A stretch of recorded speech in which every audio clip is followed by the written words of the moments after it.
السلام علیکم ورحمۃ اللہ وبرکاتہ۔ الحمد للہ وحدہ والصلاة والسلام علی من لا نبی بعدہ اما بعد۔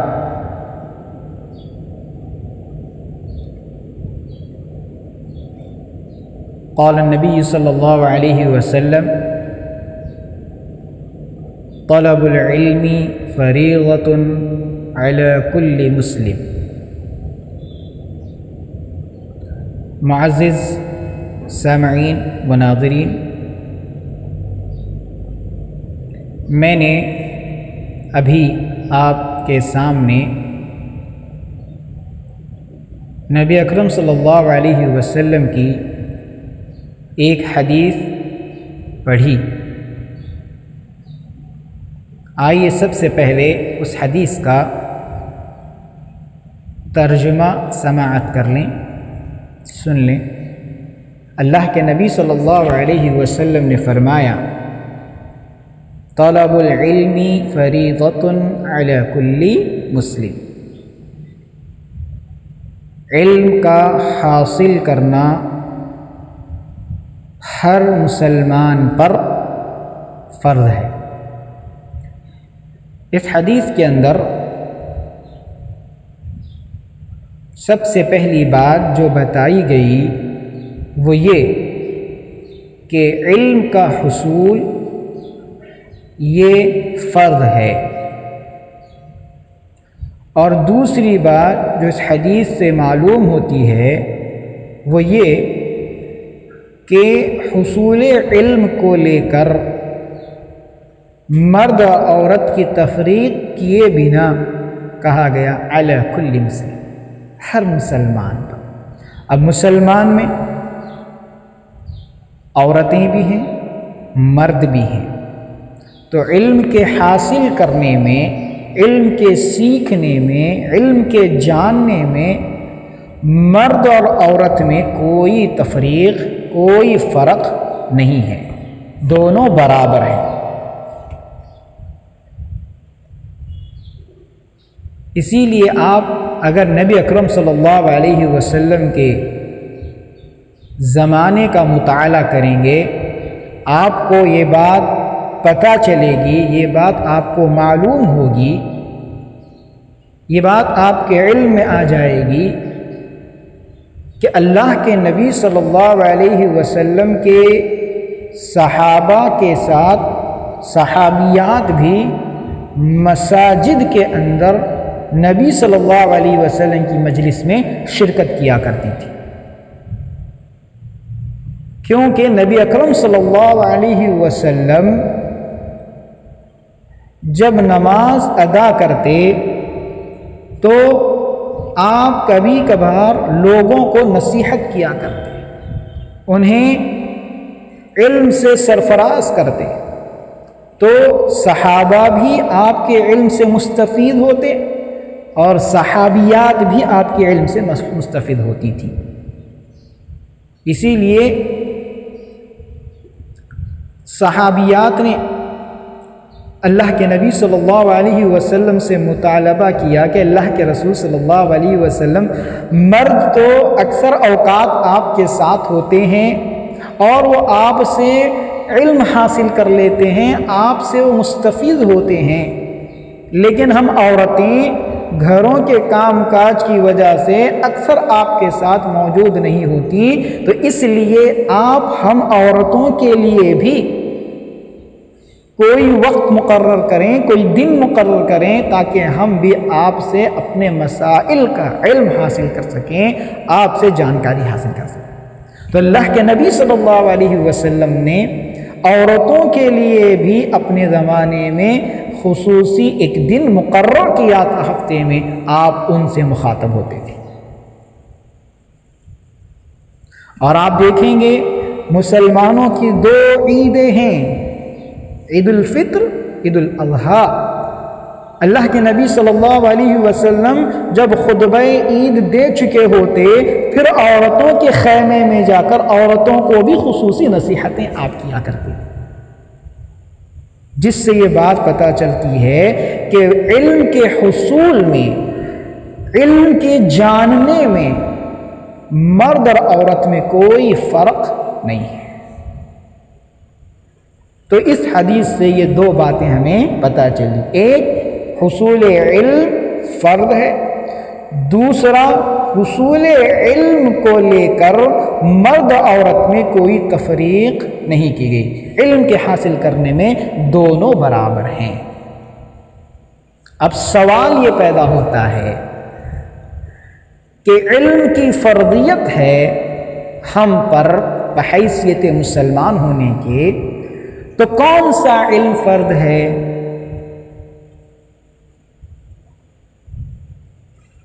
دیکھیے، علم دنیا میں وہ بھی ہے جو ہماری دین اور دنیا دونوں کو نقصان پہنچا سکتا ہے،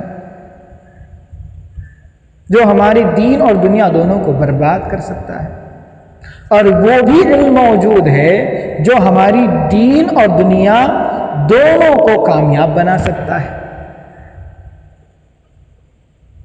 تو ہمیں وہ علم حاصل کرنا ہے جو ہمارے لیے دین اور دنیا دونوں اعتبار سے مفید ہو، فائدہ مند ہو، اور اس علم سے پرہیز کرنا ہے، اس علم سے بچنا ہے جس علم سے ہمارا دین، ہماری دنیا دونوں برباد ہو جاتی۔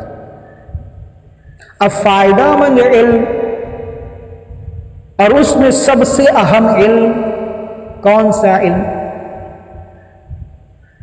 اللہ کے نبی صلی اللہ علیہ وسلم نے فرمایا تھا، فَاعْلَمْ أَنَّهُ لَا إِلَهَ إِلَّا اللَّهُ، جان لو اللہ کے سوا کوئی معبود نہیں۔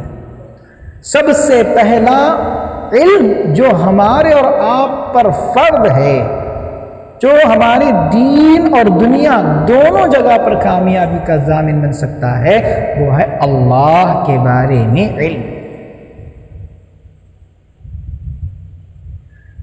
اپنے خالق اور اپنے معبود کے بارے میں علم، ہمیں یہ بات جاننا بے حد ضروری ہے، اور ہم پر یہ بات جاننا فرض ہے کہ ہمیں کس نے پیدا کیا اور ہمیں پیدا کرنے کا مقصد کیا ہے، اور یہ بات ہمیں شریعت اسلامیہ کا جو مجموعہ ہے، یا آپ کہیں قرآن اور حدیث کا جو مجموعہ ہے، اس کے مطالعے سے ہم کو یہ بات پتہ چلتی ہے۔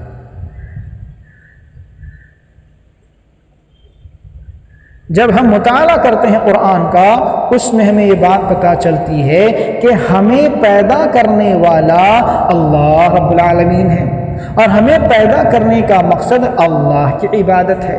تو ہمیں اللہ کے بارے میں علم حاصل کرنا ہے کہ اللہ کون ہے، اللہ کی کیا قدرت ہے، اور اللہ کی عبادت ہمیں کرنی ہے تو اللہ کی عبادت کہتے کس کو ہے؟ اس کو مختصر الفاظ میں کہیں تو اللہ کی توحید کا علم حاصل کرنا ہم اور آپ کے اوپر فرض ہے۔ پھر اس کے بعد، توحید کے بعد ہم پر جو علم فرض ہے وہ ہے ہماری نمازوں کا علم، ہمارے روزوں کا علم، ہماری زکوٰۃ کا علم، ہمارے حج کا علم۔ کچھ علم فوراً حاصل کرنا ضروری ہے، اور کچھ علم ضرورت کے تحت حاصل کرنا ضروری ہے۔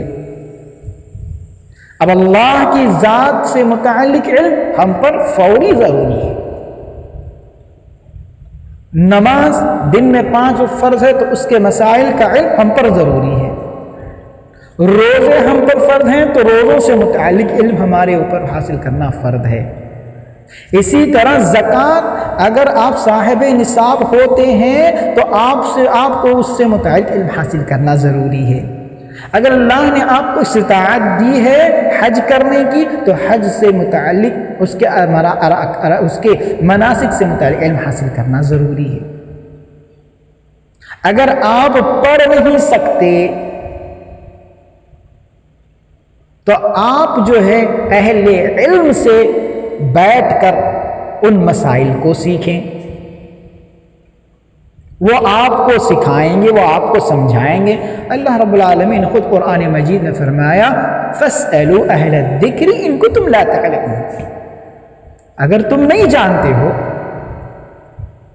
اگر تمہیں علم نہیں ہے تو اہل ذکر سے پوچھو، علم والوں سے پوچھو، وہ تمہیں مسائل بتائیں گے۔ تو گویا کہ اس حدیث سے جو بات ہم اور آپ کو پتہ چلتی ہے، پہلی بات علم کا حاصل کرنا فرض ہے، دوسری بات علم کے حاصل کرنے میں مرد اور عورت میں کوئی فرق نہیں، دونوں برابر ہیں۔ اور کون سا علم؟ وہ علم حاصل کرنا ہے جو ہمارے دین اور دنیا دونوں جہانوں میں مفید ہو، ہمارے لیے کامیابی کی ضمانت ہو۔ اور وہ علم اللہ کی توحید کا علم ہے، اور ہمارے اوپر جو چیزیں فرض ہیں ان فرض چیزوں کا علم حاصل کرنا ہم پر فرض ہے۔ اس کے علاوہ بہت ساری اور بھی باتیں ہیں، بہت ساری اور بھی علوم ہیں جن کا حاصل کرنا ہمارے لیے وقتاً فوقتاً جو ہے ضروری ہوتا ہے۔ جیسے دنیا کے بہت سارے علوم ہیں جنہیں سائنسی علوم کہا جاتا ہے، بہت سارے کہتے ہیں فلکیات کا علم ہے، ارضیات کا علم ہے۔ یہ علم بھی اگر ہم غور کریں تو دنیا میں تو فائدہ مند ہے عصری علوم کے اعتبار سے، لیکن ہمارے دینی اعتبار سے بھی یہ ہمارے لیے بڑا فائدہ مند ہے۔ فلکیات کا علم، آسمان سے متعلق علم، سورج سے متعلق علم، چاند سے متعلق علم، ستاروں سے متعلق علم، دیگر سیاروں سے متعلق علم، ان کا جو علم ہے یہ حاصل کرنا ہمارے لیے دنیا میں بھی فائدہ مند ہے اور آخرت میں بھی، ہمارے دینی اعتبار سے بھی، کیونکہ اللہ رب العالمین نے قرآن مجید میں آسمان کا ذکر فرمایا، آسمان پر ستاروں کا ذکر فرمایا، چاند کا ذکر فرمایا، سورج کا ذکر فرمایا، دیگر سیاروں کا ذکر فرمایا، لیکن ساتھ ہی ساتھ اللہ رب العالمین نے کہا کہ ان میں غور نہیں کرتے۔ کیوں؟ کیونکہ ان میں غور کریں گے اللہ رب العالمین کی قدرت، اللہ رب العالمین کا پاور، اللہ رب العالمین کی طاقت کا علم ہوگا، اور صحیح معنوں میں اللہ کی قدر کرنے والے ہم بنیں گے، اللہ کی عظمت کا ہمیں علم ہوگا، ہم صحیح معنوں میں اللہ کی تعظیم کرنے والے بنیں گے۔ کہ چاند، سورج، ستارے، آسمان، اتنی بڑی بڑی چیزیں انسان تو انہیں بنا نہیں سکتا ہے، اللہ رب العالمین نے انہیں بنایا، اور بنایا ہی نہیں بلکہ دیکھیں کس منظم طریقے سے جب سے بنائی گئی ہیں اب تک کس منظم طریقے سے یہ چیزیں چل رہی ہیں، کیسے آگے بڑھ رہی ہیں بغیر کسی خلل کے۔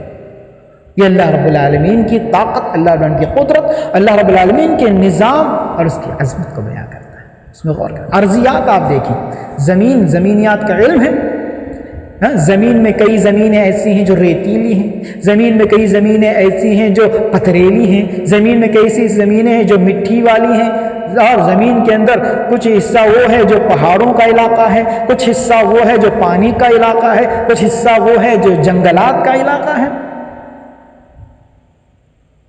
زمین میں بھی طرح طرح کی، اور زمین ہی ہے جس کے اندر سونا بھی موجود ہے، جس کے اندر چاندی بھی موجود ہے، جس کے اندر جو ہے ہیرے بھی موجود ہیں، جس کے اندر آج کل جو ضروریات کی چیزیں ہیں، پیٹرول ہے، ڈیزل ہے، اور بہت ساری چیزیں، ہر وہ چیز، لوہا ہے، تانبا ہے، پیتل ہے، کئی چیزیں زمین کے اندر اللہ رب العالمین نے رکھی ہیں جو وقت کے ساتھ ہماری ضرورت اور ہمارے کام آ رہی ہیں، اتنا منظم طریقے سے کہ انسانوں کی ضرورت کی تمام تر چیزیں زمین اور آسمان میں اللہ رب العالمین نے رکھی۔ اتنا انتظام کرنے والا اللہ کے علاوہ کوئی اور نہیں۔ اگر آدمی غور کرے اور اس کا علم حاصل کرے، فلکیات کا، ارضیات کا اور دیگر چیزوں کا، تو یہ دنیا میں بھی ہمارے لیے فائدہ مند ہے عصری علوم کے حساب سے، لیکن آخرت اور اللہ رب العالمین کی قدرت کو پہچاننے کے اعتبار سے بھی یہ علم ہمارے لیے بڑا فائدہ مند ہے۔ الغرض، ہمیں چاہیے کہ ہم اپنے دین سے متعلق، خصوصاً اللہ سے متعلق، اپنے رسول اللہ صلی اللہ علیہ وسلم سے متعلق اور اپنے دین کے دیگر مسائل سے متعلق جو ہم پر ضروری ہیں ان کا علم حاصل کریں۔ اللہ رب العالمین ہمیں اور آپ کو کہنے اور سننے سے زیادہ عمل کی توفیق عطا فرمائے۔ اللہ رب العالمین جو کچھ مجھ سے کہنے سے رہ گیا اے اللہ رب العالمین یا کہنے میں کچھ اونچ نیچ ہو گئی، اللہ میرے گناہوں کو معاف فرمائے، میرے کہنے اور سننے کو اللہ رب العالمین معاف فرمائے، اور میری جو اچھی باتیں اللہ رب العالمین اسے قبول فرمائے، اور میرے اور آپ کے لیے انہیں مشعل راہ بنائے۔ آمین۔ وآخر دعوانا الحمد